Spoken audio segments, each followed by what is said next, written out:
We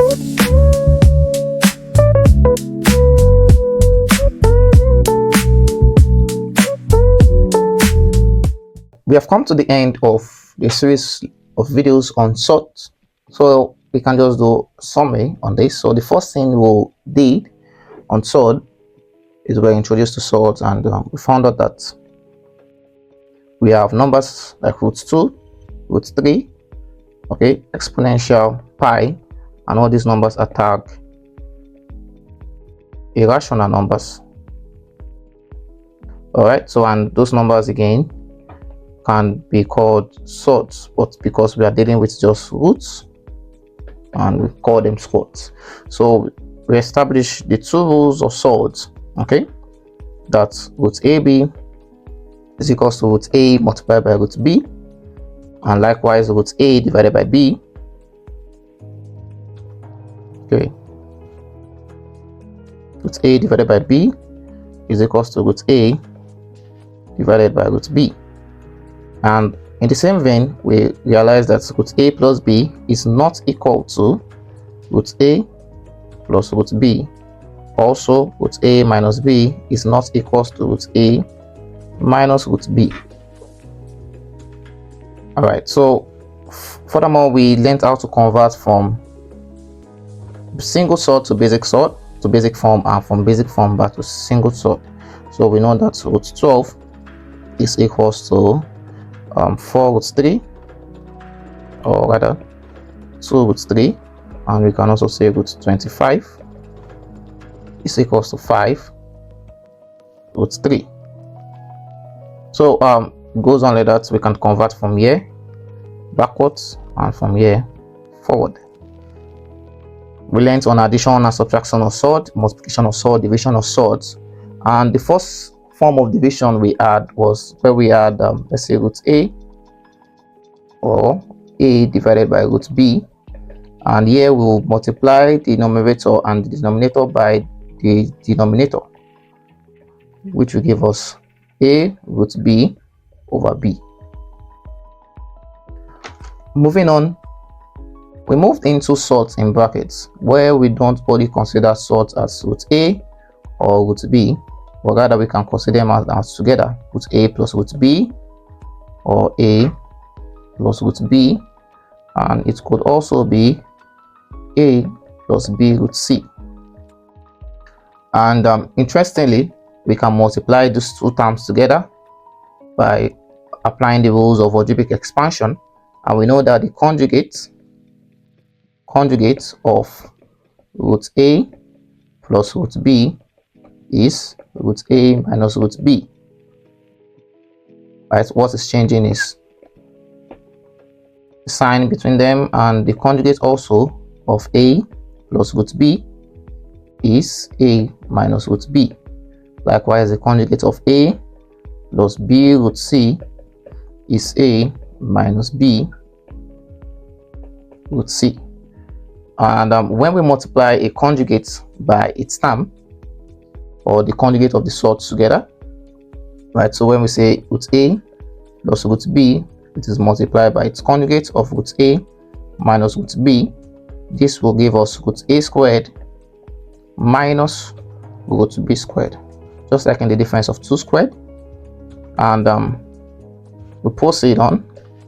Let's take another one, a minus √b. This will give us a squared minus √b squared. So with this done now, we learned how to divide sorts. So in the division of sorts, the key is to multiply the numerator and likewise the denominator by the conjugate of the denominator.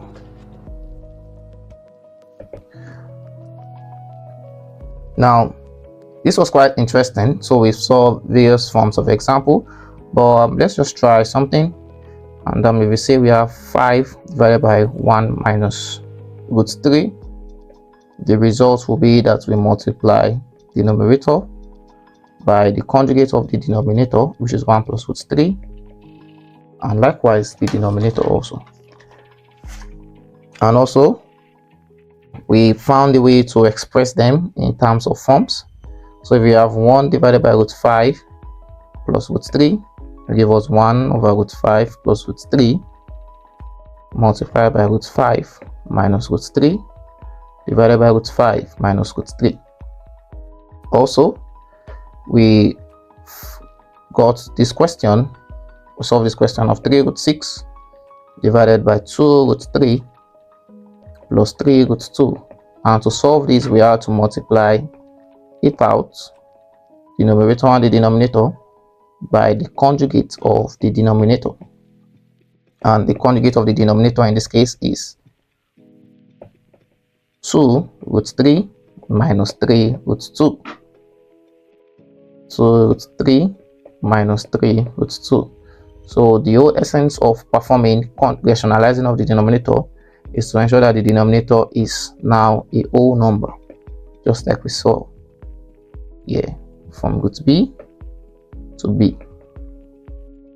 And finally, or before that, before the end, we evaluated square roots of sorts. So if you say the square root of I think we pick the question, the square root of 7 plus 2 root 10. One, we say that this will give us root m plus root n, and then we square both sides until we'll have a value for m and n. And likewise, the square root of 14 minus 4 root 6, and we say this is root p minus root q. The whole essence is to follow the sign between them. This is plus, this will be plus, this is minus, and eventually this also is minus. So in the end, we learn to solve rational solid equations. Solid equations: x squared minus 7 is equals to 3. Square both sides, okay?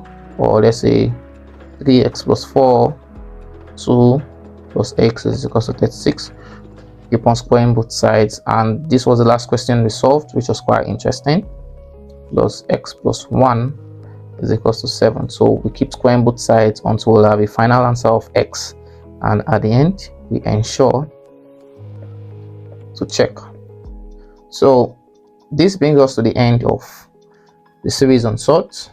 So thank you for watching, and I hope you have understood the concept of sorts. And if you have any questions, please don't forget to reach out. We will be available to attend to your questions and to ensure that we keep on establishing understanding in mathematics.